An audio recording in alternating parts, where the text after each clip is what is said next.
I have exited Discovery. I'm a free agent. After years of swirling rumors, TV's most daring gearhead is finally breaking his silence. Richard Rawlings, the face of Fast and Loud, is ready to expose the truth behind his failed marriages, the abrupt sale of his beloved car collection, and the shocking $6 million lawsuit that nearly destroyed his empire. At 55, the once unstoppable reality star admits he's been hiding a secret that changes everything. From a childhood steeped in hustle to courtroom drama and personal heartbreak. Rawlings has lived life in the fast lane with some dark detours. Now he's ready to confess what really happened behind the scenes. What was the real reason Discovery pulled the plug on Fast and Loud? And what secret was Richard Rawlings hiding that could have ended his career for good? Let's dive into the truth behind the legend of Richard Rawlings. Richard Rawlings was born on March 30th, 1969, in a working-class neighborhood in Fort Worth, Texas. From the very beginning, cars were in his DNA. While other kids watched Saturday morning cartoons, Richard was up before sunrise helping his dad deliver newspapers.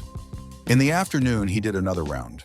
On weekends, he'd ride from house to house collecting payments. What he remembers most about those early mornings wasn't the money, it was the driveways.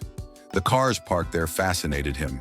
He could name the make, model, and year of nearly every car on his route. That passion started young and never faded. His father, despite working 2 or even 3 jobs, always made room for something special, a car or a motorcycle. That example taught Richard something valuable. If you want something, you have to earn it. At just 14, Richard bought his first car, a green 1974 Mercury Comet, paid for with his own money. He wasn't even legal to drive yet, but that didn't stop him. The Comet wasn't just transportation, it was a declaration. By high school, he had already become known as the car guy. He flipped cars before flipping was a trend. By graduation, he had bought and sold nearly 20 vehicles, earning more than most teens did with part-time jobs. He had a sharp eye for deals and a natural sense for business. In his early 20s, tragedy nearly struck. While driving a classic 1965 Ford Mustang, Rawlings was carjacked in a rough Fort Worth neighborhood. During the struggle, he was shot. The bullet tore through his shoulder and down his arm. He survived. And instead of walking away from car culture, he dove even deeper. Before the fame, Rawlings wore many uniforms. He served as a police officer, firefighter, and paramedic, all before turning 21.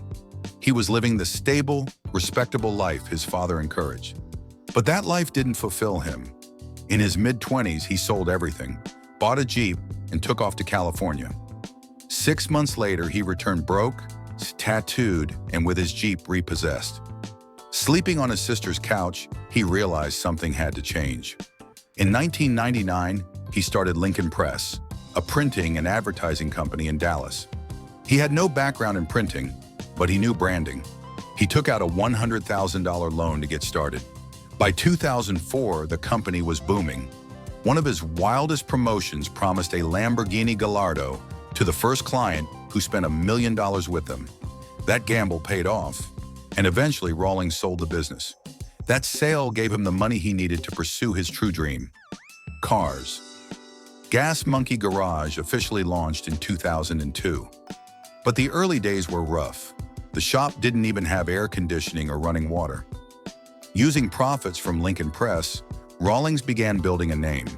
He and his small crew traveled to shows, rallies, and car events across the country.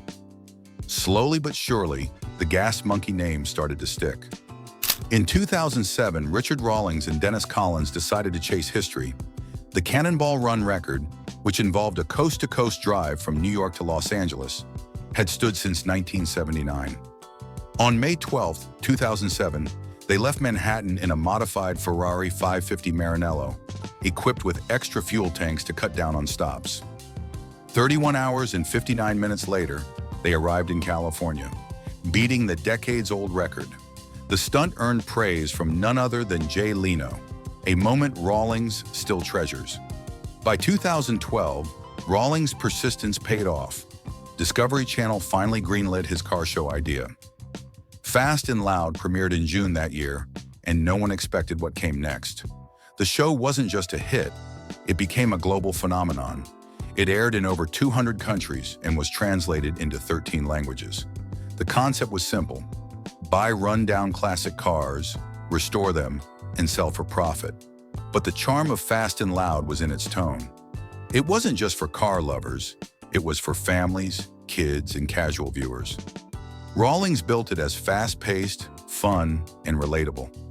It quickly became one of Discovery's top reality shows, running for 16 seasons and 155 episodes. But Richard didn't stop with the show.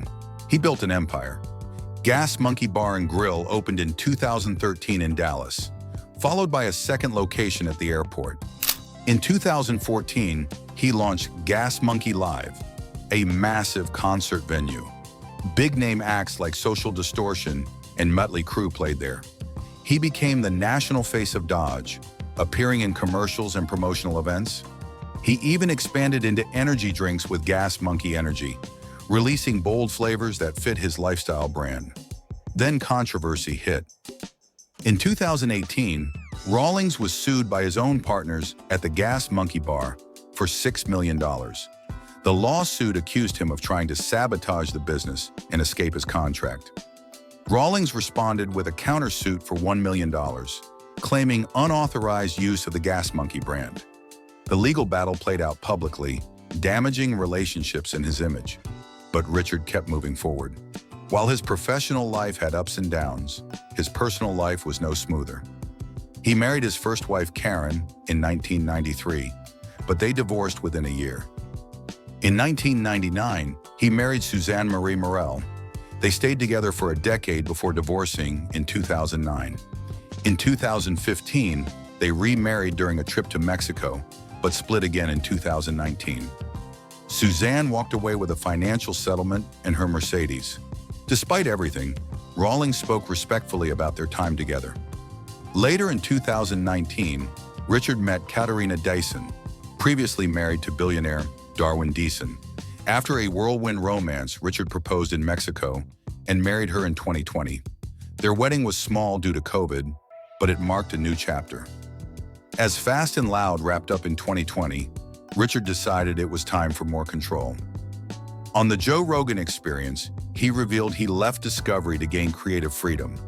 With the show behind him, he started new ventures, including a podcast called Monkey Trap.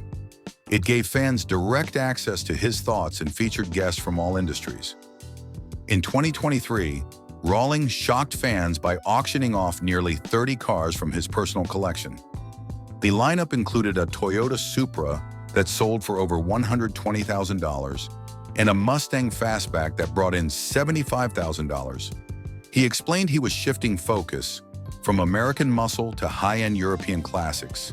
He wanted Ferraris, Lamborghinis, and vintage European models from the 70s and 80s. During a trip to Ireland, he bought 5 Ferrari Testarossas, including one electric conversion that debuted at SEMA. By early 2024, Rawlings had reinvested over $1 million into his new direction. He wasn't just changing what he drove, he was redefining who he was.